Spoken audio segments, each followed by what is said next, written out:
This video was brought to you by my streaming service, Nebula.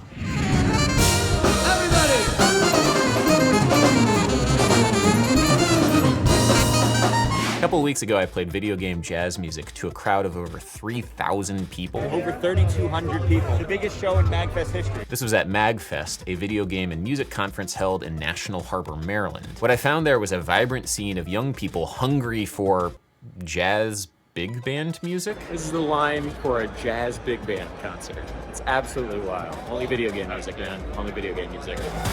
Level 1. The Great Video Game Songbook. Ladies and gentlemen, welcome to the 8-Bit Big Band at MAGfest 2023! I'm Charlie Rosen. I'm the band leader and arranger for the 8-Bit Big Band. Oh.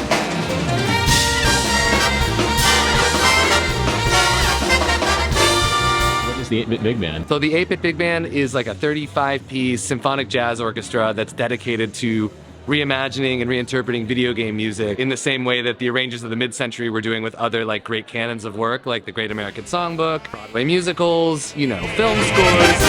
Can you feel sunshine? Does it brighten up your day? Don't you feel the good time? And you will be far away. Reach out for the sunshine and forget about the rain. Oh, just think of all the good times and they will come back again. The idea being that like now we're in a generation where video game music has been around long enough that it is itself an equally as important and vast catalog of music that is now set to be able to be reinterpreted.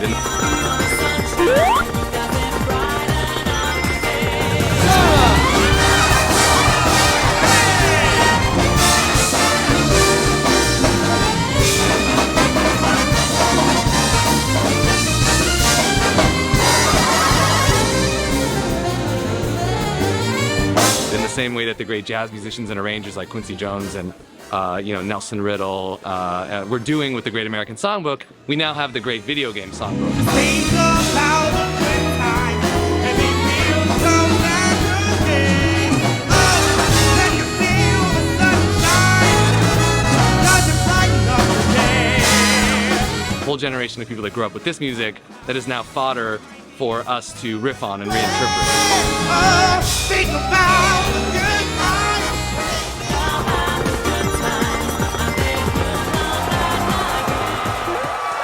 Make some noise for Solomon Parker! What are some of the tunes of the canon? So it's so easy. Here's the perfect example. Aside from the most mainstream one, which is the main Super Mario Bros. Theme, I'd say one that's more indicative of like the video game music jazz scene is Bob on Battlefield, Super Mario 64.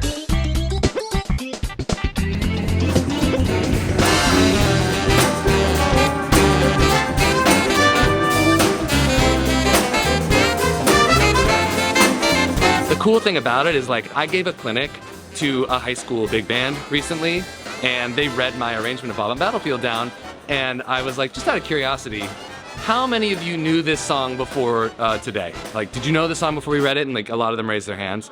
And I said, okay, great. And I already knew the answer. How many of you were alive in 1997 when this game came out?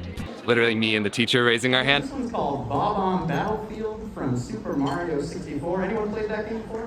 Hey, there we go. I see some hands. That's an old one, huh? But it's the same thing as like we all play All the Things You Are, but nobody knows that it's from a 1930s musical called Very Warm for May. We just play it because it's a standard. It's part of a canon. Yeah, like All the Things You Are is found in every coffee-stained real book, that great tome of the jazz canon. But the tune started as 1930s pop music. Jazz musicians in the 1940s covered the tune, most notably Charlie Parker and Dizzy Gillespie, who used it as a vehicle for bebop improvisation, which in turn inspired more musicians to cover the tune as a vehicle for their bebop improvisation. Pretty soon, it was just expected by audiences and musicians alike that jazz musicians play All the Things You Are. The repertoire, the craft, and the art all kind of go hand in hand because of the tradition of playing this tune. We're seeing that process unfold right now with Bob on Battlefield and other video game music. If you're playing video game jazz, chances are you've tried your hand at an arrangement. People will then become familiar with the music from these arrangements, not from their original video games, and the video game music canon will continue long after the video games from which they come. This is kind of coming from a lot of my own personal experience with this music anyway. Like, I know how to play the tune Still Alive. This was a triumph. But I've never played the game that it comes from, Portal. Instead, I'm familiar with the tune because of the arrangement that the 8-Bit Big Band did with Benny Benack in the style of Frank Sinatra. This was a triumph. So my only frame of reference for the music is a popular reinterpretation of it, which is like how jazz musicians relate to All the Things You Are. That's what it is now. It's like, and then maybe we go back and discover like, oh, this is from a Broadway musical, whatever. And now it's like kids can play Bob on Battlefield and say like, oh, I should go back and play that game, you know, like retro game. So it's like a parallel. Please welcome Eli Bishop on the violin, everybody. Level 2. Ludojazz.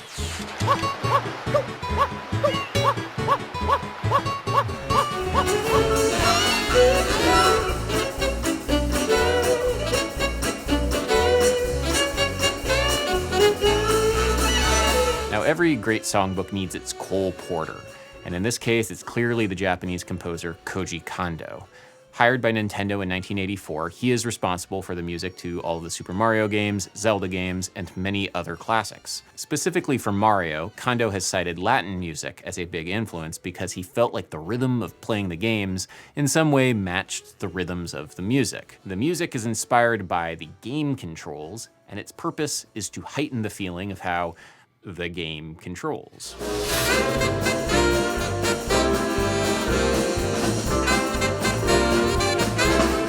So the rhythmic feel of the gameplay of certain styles of video game music pairs well with the rhythmic feel of certain styles of jazz music. But melody is important here too. The composer for Chrono Trigger, Yasunori Mitsuda, notes that early game systems' limited sound meant that composers had to focus on melody. Lyrical melodies were necessary in storytelling. Different melodic motifs would be associated with different characters and, yes, different levels. This is similar to how lyrical melodies tell stories in opera and musical theater, the basis for the old jazz canon. Melody tells the story. Melody sets the scene. So we can say that there are rhythmic and melodic elements of video game music that work well for jazz, but there's some other important things to mention here, too. So, right, my name is James Hazeldale. James is a ludomusicologist, somebody who academically studies the music in video games. Right now, he's working on his dissertation on the relationship between jazz and video game music. When I was examining a lot of these frameworks, I noticed that it was strikingly similar to Tin Pan Alley form, AABA, AABC, small units of 8 measures. And of course, because of the technical limitations, these of course loop, which is exactly how we think of standards, right? We do a 32-bar song form that repeats ad infinitum, or depending on the player's decisions. Now, because the existing jazz canon, like All the Things You Are, for example, is based on these stock Tin Pan Alley and Broadway forms, jazz musicians know what to do with these things already. We know, like, to play the melody, we know to repeat the form over and over again for solos, and then we know to play the melody again at the end. Yeah, when to finish the solo, when to finish the level. Yeah, right, exactly, right, yeah. Consciously or otherwise, they are in control of the soundtrack, which is exactly what jazz musicians are doing. They're in control of the form.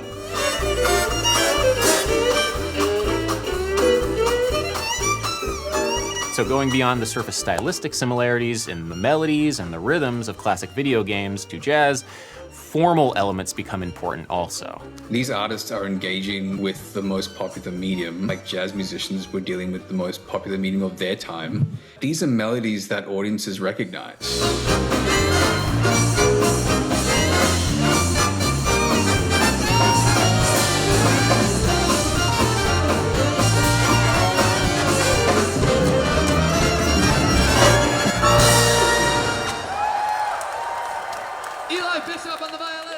Level 3. VGM Jazz Ecosystems.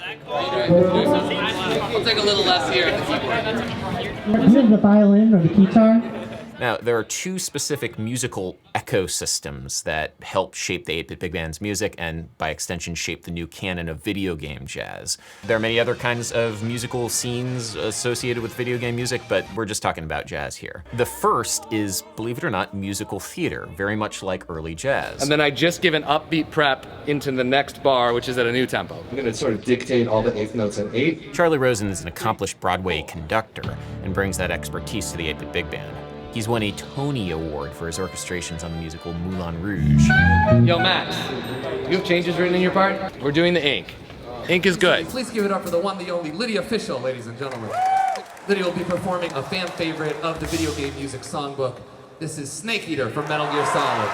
The musicians of the 8-bit big band are also largely drawn from Broadway as well, and represent the elite of New York City session musicians. Like Zach Zinger and Tomo Akaboshi did the music supervision and some orchestration for Elden Ring. Chloe Rowlands regularly tours with Fleet Foxes. Addison Evans toured with Beyonce. She's in some of Beyonce's music videos. Natalie Tenenbaum is an MD on Broadway and arranges for Lang Lang. Stephen Feifke literally just won a Grammy like 2 days ago. The bass player that normally plays with the 8-bit big band is Julia Adamy, whose main gig is touring the world with Sam Smith. Which is all to say that video game jazz is currently being made by elite professionals. How often do you have a gong in your writer? We're gonna put a bong behind you. And a bong. Do you want to take any huge rips? I rip and I hit.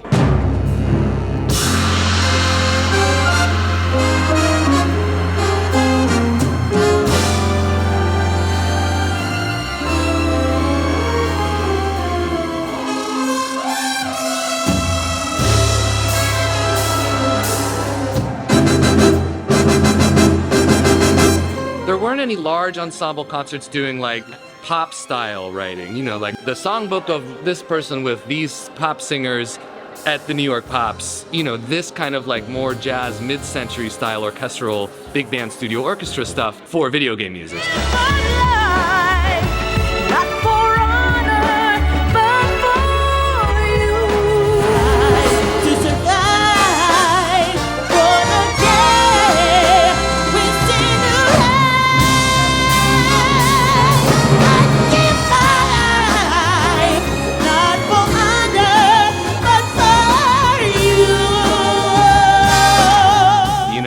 Improvising, we have singing, pop style, you know? So that's the hole I wanted to fill. As it relates to the jazz scene, it's unclear. Ah, okay. It's unclear for me. Level 4. Jazz is unclear. You know who he is. Please make some noise for Insane in the Rain. The second musical ecosystem that feeds the 8-bit big band comes from young jazz musicians who are steeped in video game music as well as jazz. Hey everyone, my name is Carlos Eni, also known as Insane in the Rain online. I've performed jazz arrangements of video game music on my YouTube channel and also at various video game conventions, and I'm also a video game composer, so I write music for video games. There's, of course, also the J-music maestro himself, Patrick Bartley, who has his foot firmly both in the traditional jazz ecosystem as well as video games. Hey everybody, my name is Patrick Bartley, and I'm a saxophonist and the leader of the J-Music Ensemble. And because of my deep passion for it all, I've dedicated maybe the past 10 years or so to studying the vast worlds of Japanese pop, anime, and video game music. And with my experience in the historic and contemporary traditions of real authentic jazz, let's just say that I'm trying to get down to the truth of it, if you know what I mean.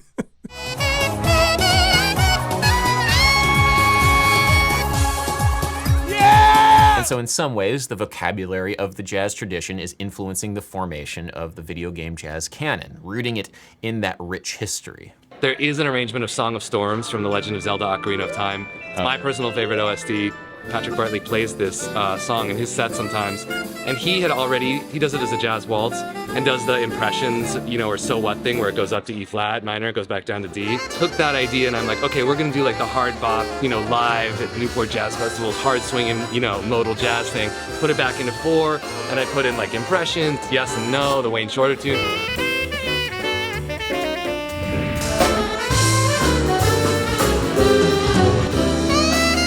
I just took all these inspirations from other like modal hard bop artists and like put it into Zelda, and I think it came out really cool.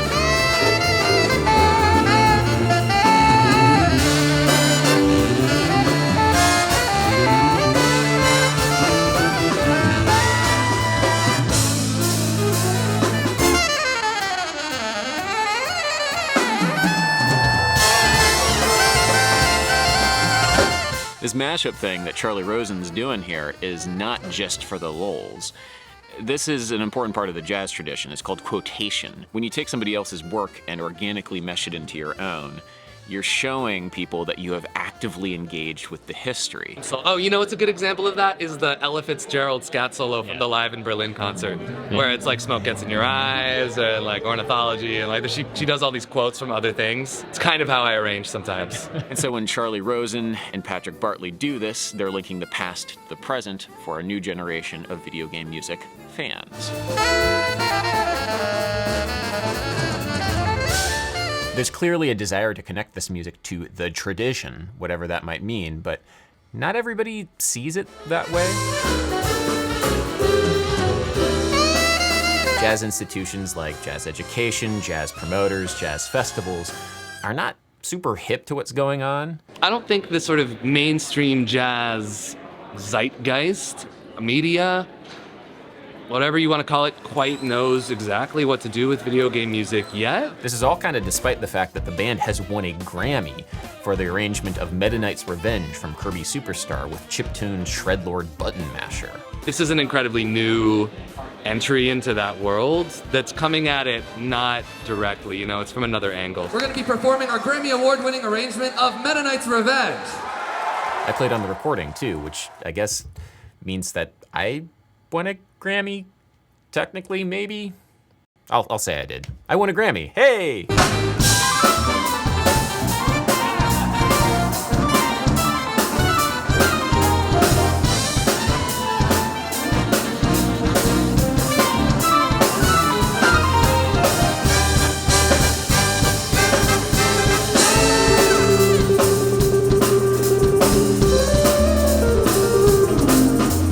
Grammy notwithstanding, jazz institutions are not yet supporting video game jazz. I think it's TBD, maybe like let's talk again in 5 years and see where it's at, you know?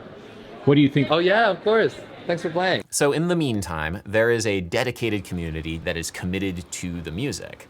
There's a growing scene in New York City, as I found out the other night. Level 5. The VGM Jam Scene.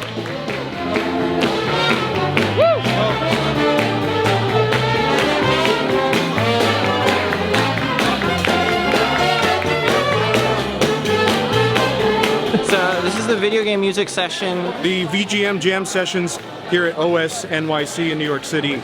Pretty much just like a traditional jazz jam session. People come in with their horns or with their instruments. But instead of with jazz standards, is with what is seen as the standards of video games. The whole concept of VGM Jam sessions started with Patrick Bartley's J Music session at Black Cat on the Lower East Side, which is pretty close to here. Black Cat LES with the J Music Ensemble is when the video game jam sessions really started happening, yeah. Patrick moved, so we were like, we need a new community space for video game music jam sessions, and one of the musicians that used to play over at Black Cat is also a competitive Super Smash Bros. Melee player, and this is where the Super Smash Bros. Melee local happens.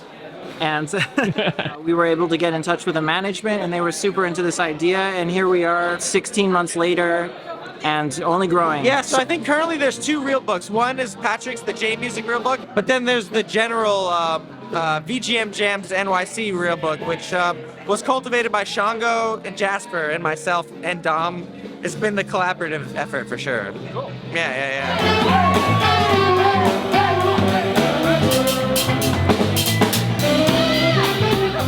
For me, it's really exciting to see in these in-person events the shared commitment to this idea of the new video game songbook. The songs that really, reached a lot of us in our childhood, we try to bring them out and, get more jazz cats and VGM fans together so we can just play this music. If you're a musician of any sort and you love video games and video game music, we have music here.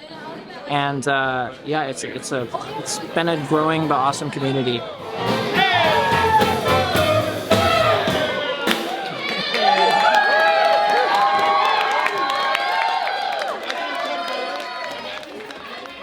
Level 6.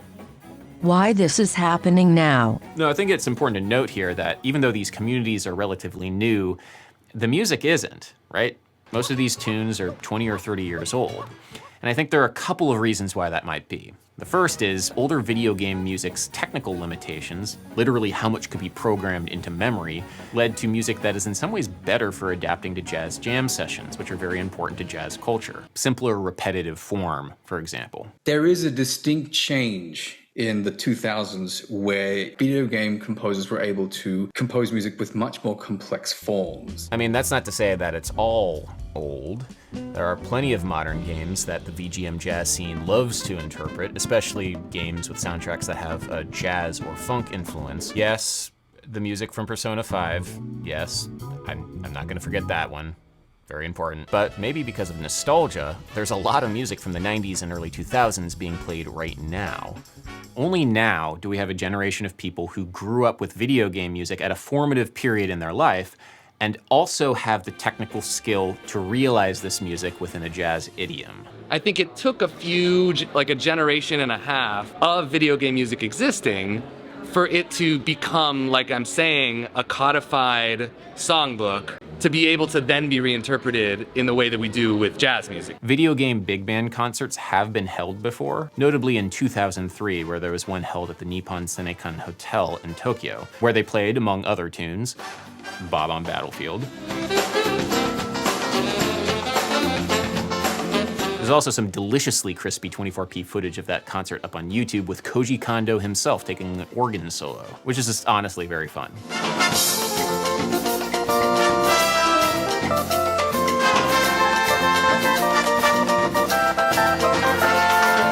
So yeah, there are historical examples of video game music being played in jazz contexts, but it's only now really where there's the audience, the performers, and the infrastructure for a scene to really thrive. Like, for example, at MAGfest.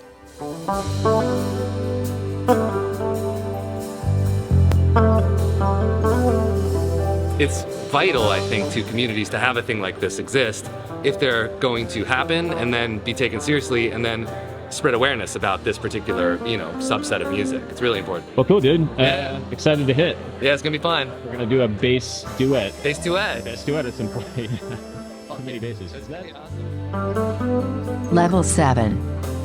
Bass duet time.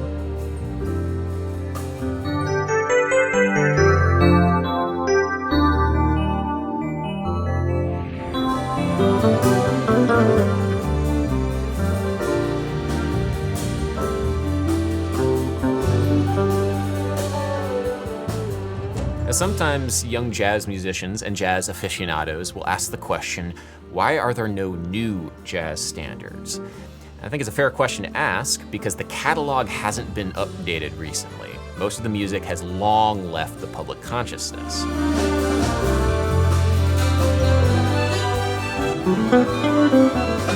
And I think it's partly because, for a variety of reasons, jazz musicians have stopped embracing pop music as a vehicle for expression using the traditional blues and swing vocabulary of jazz music. I mean, you could point to Postmodern Jukebox, but for me, that project seems far too couched in irony and jokey cynicism to have any kind of staying power in musical communities. This is insane! God, thank you all so much for coming out to bring us home. This is an incredible end theme from another amazing game. Somebody here who works at MAGfest walked down the aisle to this theme, and he's right there. It's Dak. Hey, Dak. This is the Super Mario World end credits theme. The beautiful thing about how jazz musicians are engaging with video game music, on the other hand, is that they're doing it with a deep respect. There's no hint of irony here. There's no winking at the camera, no, hey, can you believe we're playing this? No. It's a very earnest embrace of the music, and because of that, I think that in 5-10 years' time, this music will be taught in schools as a part of the long, rich tradition of jazz music that goes back to the early 20th century.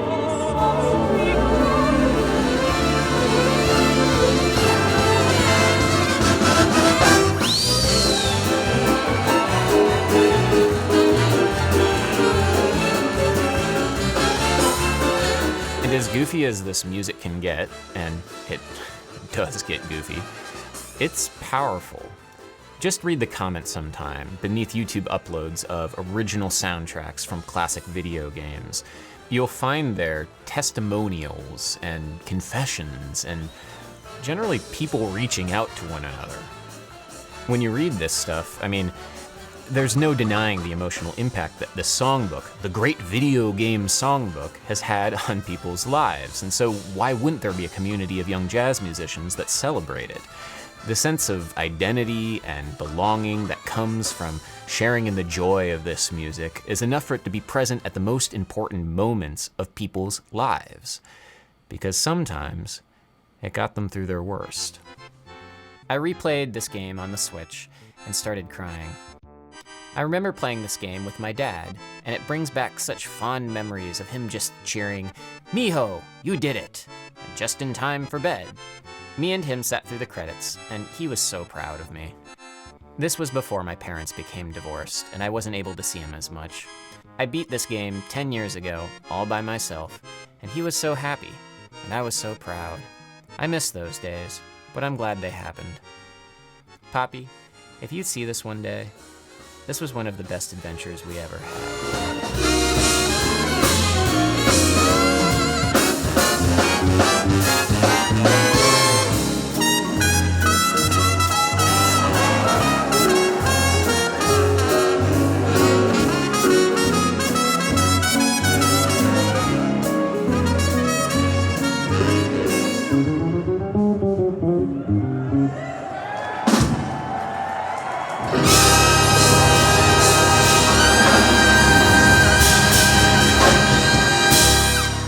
You know, I may have been a bit mistaken when I was implying earlier that the jazz establishment has no idea what's going on, because that's not entirely true.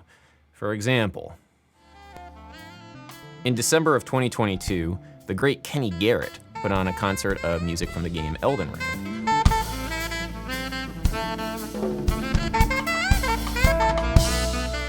Kenny Garrett is a giant among jazz saxophonists. He played with Miles Davis, so him engaging with his body of work is exciting to see. We took one of the songs that you heard, was Song of Honor. I wanted to give you some jazz, influence, some blues influence, even though I'm playing straight gospel. But the main thing, I wanted to have this harmony, that moved me, and in turn, I hope it moved, people. This is exciting, but it still remains to be seen what exactly this means for the jazz landscape in the next couple of years, or the video game landscape for that matter. Will other great modern jazz musicians engage with this great video game songbook? We'll see. But until then, Level 8.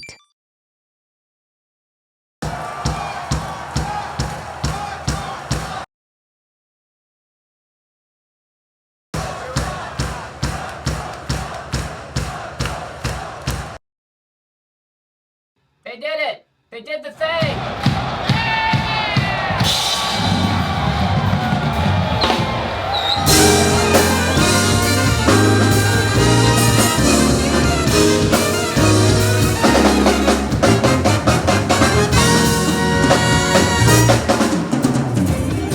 You know, when I was studying orchestration in grad school, which is like the study of instrumental timbre, how you put together different instrumental combinations within an ensemble, I studied a lot of the great jazz arrangers of the 1960s and 70s, including Thad Jones.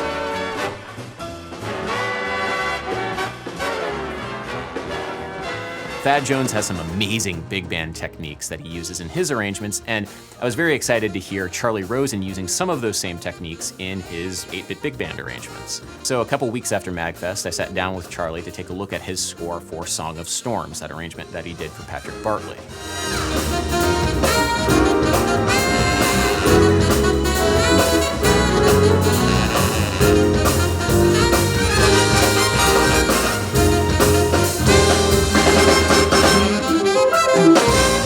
It was super cool to like nerd out with somebody who was hip to a lot of these techniques, like upper structure triads in the trumpets, four-way close in the trombones, different approaches of using the bass trombone and the bari sax in 2D voicings for shout sections. Got to make sure there's space between the notes so everyone has their place in the harmony. So that's how you get that chord. You can watch us nerd out about all this stuff in a bonus video that you can watch exclusively over on Nebula. Nebula is the creator-owned streaming service where you can find many of your favorite YouTube creators creating extra cool things, bonus videos, deep dives, and other videos that might not work perfectly for YouTube, given the constraints anyway of demonetization, which is something that I deal with all the time for music YouTube, and algorithmic issues like how are you supposed to clickbait a 30-minute podcast about 60s big band arranging techniques? That's hard, but thankfully I don't have to worry about it because that video is over on Nebula. It's a great place to watch and discover quality content ad-free, as well as support your favorite creators. Nebula also features creator-led classes. I have a class over there all about DIY music vlogging and documentary making, which is something that I did pretty extensively in this video. Like for several weeks, I was my own camera crew and sound engineer as I played in as well as documented the video game jazz scene, which is a lot. But you can learn some techniques on how to do this exclusively in my class over on Nebula. Now, if you're interested in any of the cool things that you might find on Nebula, you can click my link in the description to get access to a year of Nebula for just $2.50 a month, or $30 a year. And when you do that, you're not only supporting this channel, but all of the many creators over on Nebula as we create a platform that aims to engage the world in hopefully a more meaningful way. Thank you guys so much for watching. Remember to click that link.